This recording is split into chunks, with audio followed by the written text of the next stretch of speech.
Sometimes I wonder if everything would have been different if my dad hadn't died that spring morning. I was only 6, but I remember it vividly. Dad was making pancakes, his Sunday special. He always shaped them into whimsical faces that made me giggle. Mom was setting the table, humming a tune I can no longer recall. "Lily, princess, come help your old man flip these masterpieces," Dad called out, waving his spatula like a magician's wand. I abandoned my favorite stuffed bunny on the couch and raced into the kitchen. That's when it happened. The spatula clattered to the floor and Dad clutched his chest, his face contorted in pain. Everything afterward is a blur of sirens, hospital hallways, and Mom's weeping. Just like that, my father was gone, leaving behind an empty house that felt vast and silent. Mom's grief didn't last long. She met Richard at a support group for widowed parents. He seemed pleasant enough, tall, with kind eyes and a gentle smile reminiscent of Dad. Within a year, they were married, and he moved in. I was still adjusting to a new father figure when Mom announced she was pregnant. Her face radiated joy as she told me I was going to be a big sister. I was 8 when Tommy was born, and that's when everything shifted. Mom quit her teaching job. "Tommy needs me," she'd explain whenever anyone questioned her decision. These early years are crucial for a child's development. I wanted to ask about my early years, about whether they hadn't been crucial too, but the words caught in my throat. Instead, I watched Mom's world narrow until it centered solely on Tommy. She'd forget my lunch, then feign surprise when I mentioned being hungry at dinner. "Oh, I'm sorry, sweetie," she'd say absently, already focused back on Tommy. I was so busy with Tommy's doctor's appointment today. This wasn't an occasional lapse. It became our new reality. Richard noticed. I'd catch him observing Mom with a concerned frown as she doted on Tommy, oblivious to me at the dinner table. One evening, as I sat alone doing homework, he sat beside me. "You know, Lily," he said quietly, helping me with math, "sometimes people get so absorbed in one thing that they fail to see what else they might be overlooking." As Tommy grew, the tension in our house thickened. Richard tried talking to Mom about her fixation on Tommy, but it always ended the same way, with Mom becoming defensive and irate. I recall one dinner when Richard brought it up. Tommy, around 5, was pushing his food around his plate while Mom hovered, urging him to eat just one more bite. "Sarah," Richard said, setting down his fork, "we need to discuss this. You can't keep hovering over him. He needs to learn independence." Mom's expression immediately hardened. "Are you suggesting I'm a bad mother?" "That's not what I meant, and you know it," Richard replied calmly. "But you have 2 children here, not 1.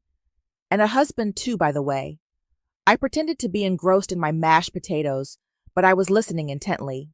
"Tommy needs me," Mom snapped. "He's still so young." "I was young too," I mumbled, but no one seemed to hear. The situation escalated when Richard suggested Little League for Tommy. I was on the stairs, ostensibly doing homework, but eavesdropping on their argument in the kitchen. "Absolutely not," Mom shrieked. "Do you know how dangerous baseball is? He could get hit by the ball or twist his ankle.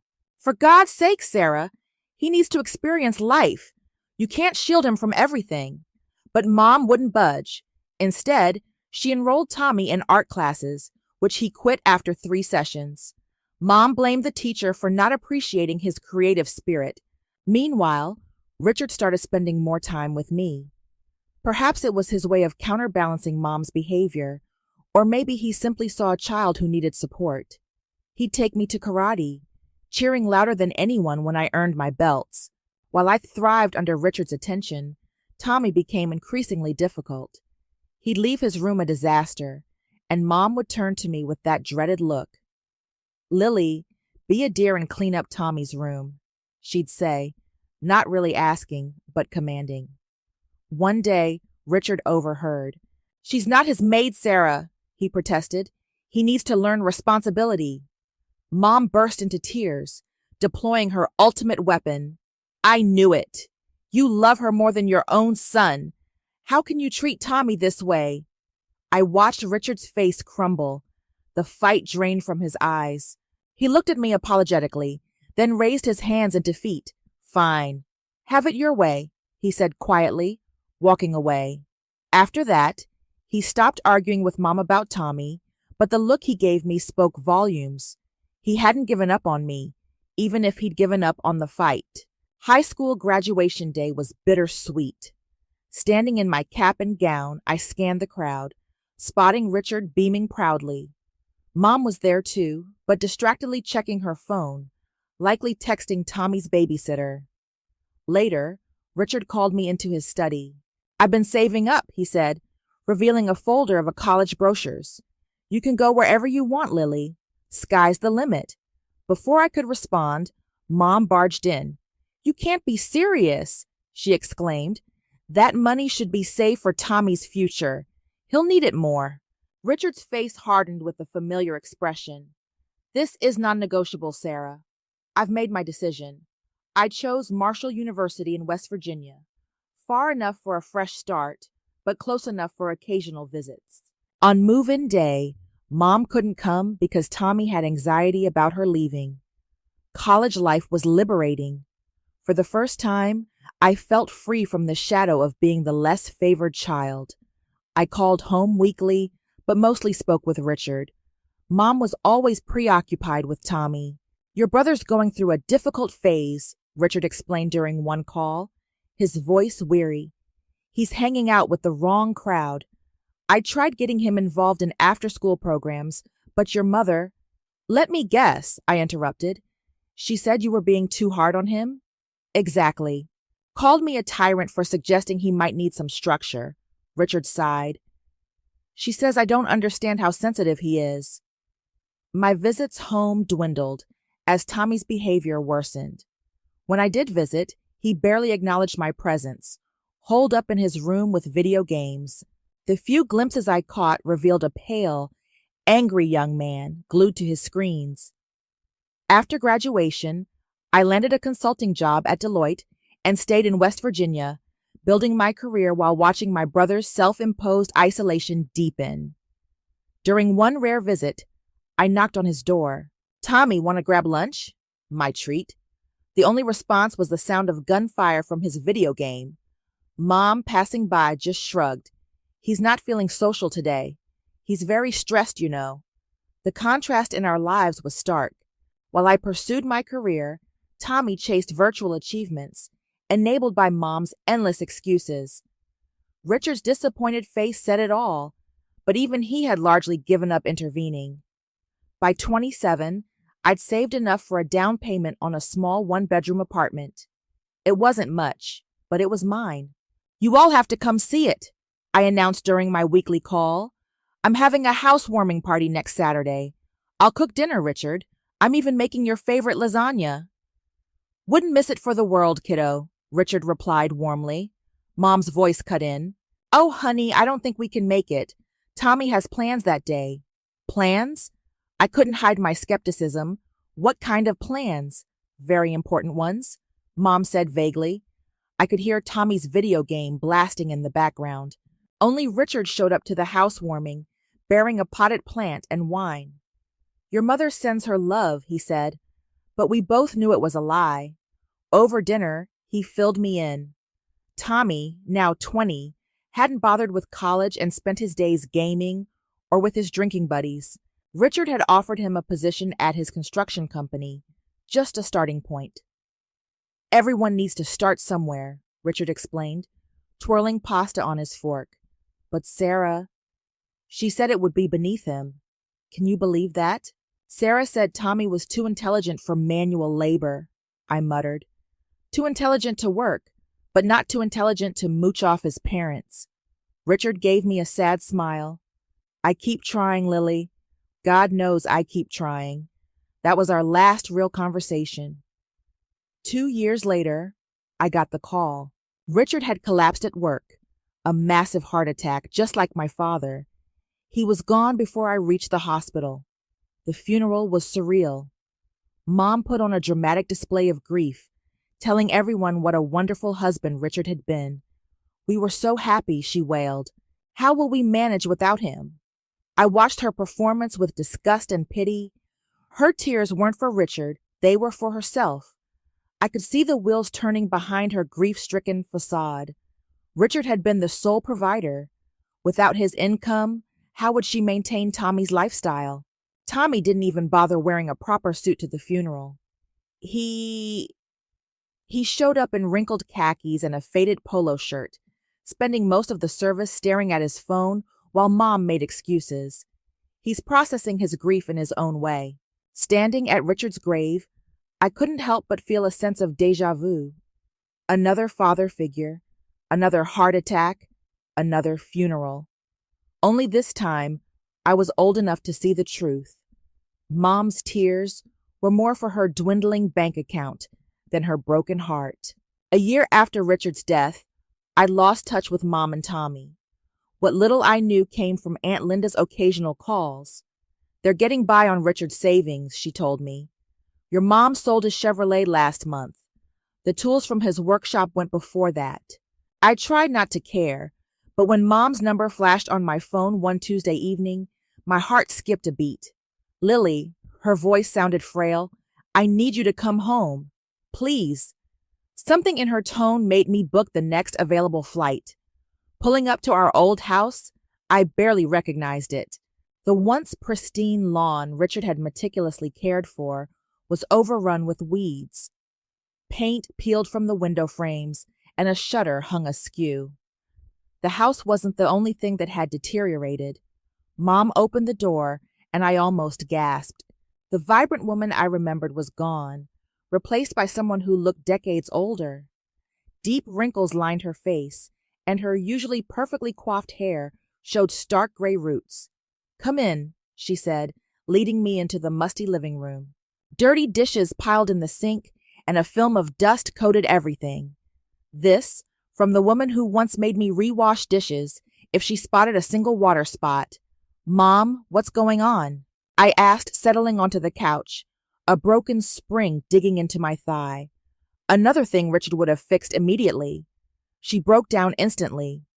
We're running out of money, Lily. My pension barely covers the utilities and the savings. She wrung her hands. They're almost gone. What about Tommy? Is he helping with expenses? Mom's face contorted with a mixture of embarrassment and defensiveness. He's looking for work. It's not his fault. These employers, they just don't understand him. The last place wanted him to start at 8 a.m. You know Tommy's not a morning person, and the one before that expected him to do manual labor with his intelligence. My jaw tightened. Mom, at his age and with no experience, he can't be picky. You don't understand, she interrupted, her voice rising to that familiar defensive pitch. Then, abruptly, her tone shifted. Lily, we need your help. We won't survive without it. I hate to ask, but you're doing so well in your career. I knew what was coming. Part of me wanted to refuse, to remind her of all the times she chose Tommy over me. But looking at her worn face, the trembling hands, the desperate eyes, I couldn't. How much do you need? When she said $1,500 a month, I nearly choked. It was a substantial portion of my salary, but I found myself agreeing. Where's Tommy now? I asked as I prepared to leave, already regretting my decision. Oh, he's at a job interview. Mom brightened slightly. A very promising position with a tech company. Through the window, I saw Tommy's bedroom light on and the telltale flicker of his computer screen. Some things never changed. True to my word, I set up an automatic transfer of $500 to Mom's account every month. Each deduction stung, a constant reminder of postponed plans. I told myself it was the right thing to do. I started visiting more often, but each visit felt like stepping into a time warp. Tommy was always there, glued to his computer or sprawled on the couch with a beer. How's the job search going? I'd ask. Mind your own business, he'd snap, or sometimes just grunt and turn up the volume on his game. During the holidays, I couldn't stand the state of the living room. The peeling wallpaper and the water stain on the ceiling would have driven Richard crazy. I spent my Christmas bonus hiring contractors to fix it up. When Mom sprained her ankle in February, I called to check on her. "Oh, it's not so bad," she said, though I could hear the pain in her voice. "Is Tommy helping you?" "He's busy with some online interviews." I hired a home health aide the next day, my vacation fund depleted to cover her wages. Then came the day I walked in and found a stranger sprawled across our sofa. She looked like a reality TV star, fake nails, heavy makeup, and revealing clothes. She was scrolling through her phone, surrounded by empty chip bags and soda cans. "Who are you?" I asked, though I had a sinking feeling. Tommy emerged from his room. "This is Candy," he announced, "my fiancée. She lives here now." Candy didn't even look up, just snapped her gum loudly. I watched in disbelief as she reached into the grocery bag "Nice to meet you too," I muttered under my breath. Later, I called Mom for her perspective on Candy. "Oh, Lily, she sounded more animated than I'd heard her in months. Isn't it wonderful? Tommy's finally settling down. Candy's been such a good influence. He hasn't gone out drinking with those awful friends in weeks." "That's because she's drinking all my imported beer at home," I thought, recalling the empties in the recycling bin. But I held my tongue. "And he's talking about getting a job," Mom continued excitedly. "Candy's cousin knows someone at a tech startup. Tommy says it could be his big break." I made noncommittal noises, thinking about the dozens of big breaks Tommy had mentioned over the years. Mom was so happy in her bubble of perpetual hope, I couldn't bring myself to burst it. My next visit home began like any other. Juggling grocery bags, I pushed open the front door and stopped dead. The house looked like a disaster zone. Dirty dishes piled high, takeout containers everywhere, and clothes strewn across the living room floor. Candy lay sprawled on the couch, her perfectly manicured nails tapping at her phone. She didn't even look up as I set down the groceries.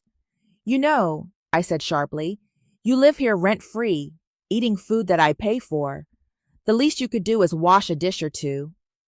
She looked up slowly, a smirk on her heavily glossed lips.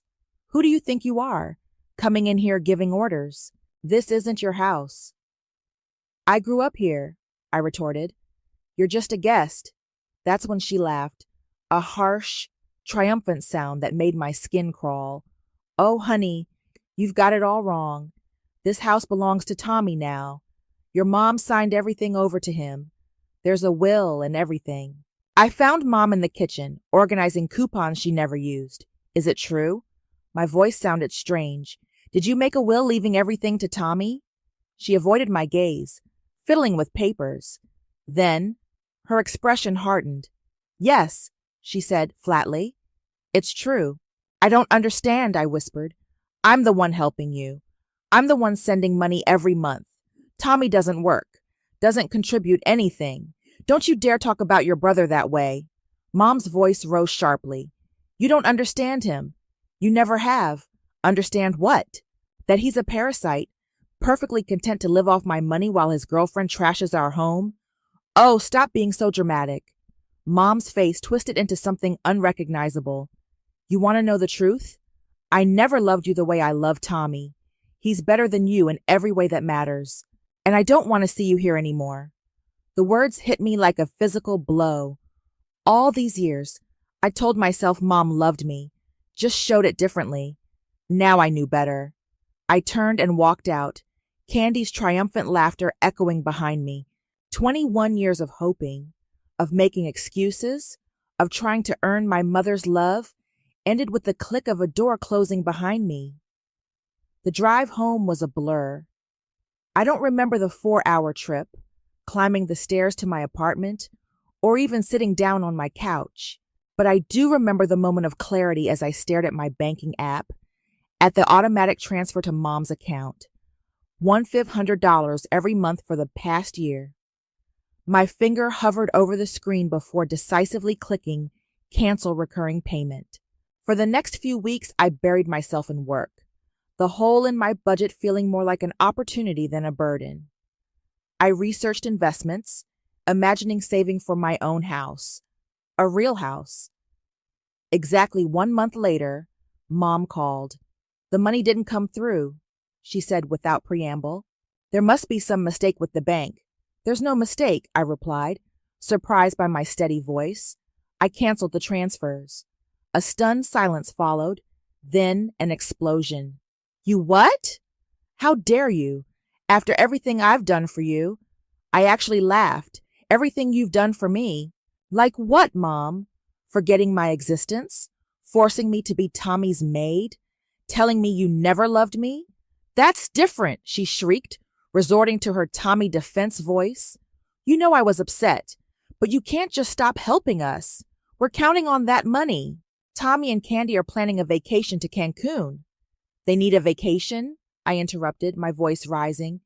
Tommy needs a vacation from what, exactly? Playing video games? Drinking beer? Let me tell you something, Mom. Tommy doesn't need a vacation. He needs a job. How dare you speak about your brother that way? You're just jealous because… Because what? Because you left everything to him? Fine. You made your choice. Now he can take care of you, you ungrateful, mercenary little… The rest of her tirade dissolved into a stream of accusations and demands. I let her rant for a moment before saying, Goodbye, Mom. Don't call me again. I blocked her number before she could respond, but Mom wasn't finished. Over the next few weeks, messages flooded in through every channel. Facebook messages about struggling to pay bills, Instagram comments about what a terrible daughter I was, emails detailing sacrifices she'd made for me, most of which I didn't recall. Tommy joined in, sending aggressive texts. Mom's crying because of you, he wrote. You better start sending money again, or else. I blocked him too, but not before replying. Here's a crazy idea. Try getting a job. Candy even reached out through LinkedIn, of all places, with a long message about how I was breaking my poor mother's heart and how Tommy was too sensitive to handle the stress of work right now. I had to admire her creativity at least. It's been 6 months now. I don't know how they're doing, and for the first time in my life, I don't feel guilty about it. Maybe they finally realized Tommy needs to support himself. Maybe they're still waiting for me to cave. Maybe they found someone else to manipulate. The truth is, I don't need to know. What I do know is that the $1,500 I used to send them is now going into a down payment fund for my own house. I sleep better at night, no longer awakened by angry messages or guilt-tripping calls. I know Richard would be proud of me for finally standing up for myself. The other day, I drove past a construction site with a now hiring sign. For a moment, I considered taking a picture and sending it to Tommy. Then I just smiled and kept driving. Their problems aren't my problems anymore. Finally, after all these years, I'm free.